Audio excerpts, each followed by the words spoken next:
Some of the new items Riot is testing seem to have some pretty funny abuse cases. Let's get right into them. The first is Gargoyle Stone Plate. Gives 40 MR and 40 armor. They're pretty balanced stats, but it almost literally has Wukong passive down to the name, Stone Skin. In a team fight, you get 40 more MR and 40 more armor. Someone like Leona will appreciate this as she gets resistances based on her resistances, so getting 80 of each is pretty strong. Plus as a support, she's never going to be split pushing, so she'll always get the bonus in combat. But here's where the item gets crazy. The active increases your health by 40% and reduces your damage dealt by 60%. But if you happen to be around 3 or more enemy champions, then it's a 100% health increase. Now picture this. True damage isn't reduced, which means Cho'Gath in this state can feast your carry for about 1,500 true damage. He typically has 5,000 health late game, doubled to 10,000 is 800 bonus feast damage, so he can smite Baron from about 2,400. Darius can suddenly heal for large amounts of percent missing health while waiting for 5 stacks and then use his ultimate true damage, which won't be reduced. If any of these items are going to have a large impact, I think it's this one.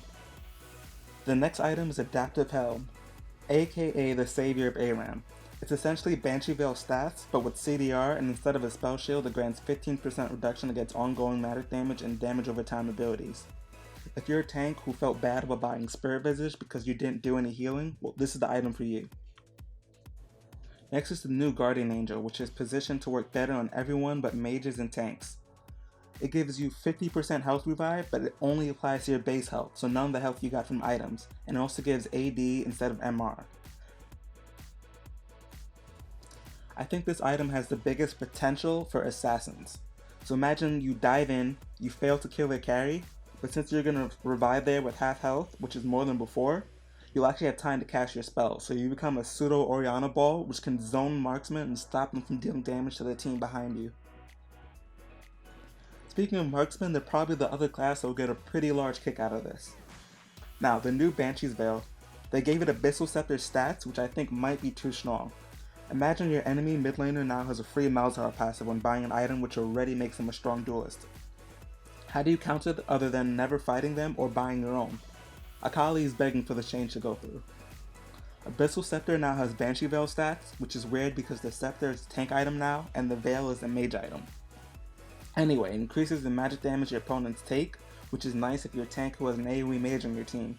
Between this and the Mumu true damage passive that just got buffed, we might see the return of the Wombo combo. Now the new Doran Shield makes me think they're going to nerf the laning phase of tanks across the board. It makes you harder to all in with 80 health, harder to poke with regen and regen on being hit, and it makes it easier to farm with 5 extra damage on auto attacks. Now they changed the stats on some items which doesn't need to be explained, so I'll just throw them on screen. And remember, these changes are being tested, they are not confirmed.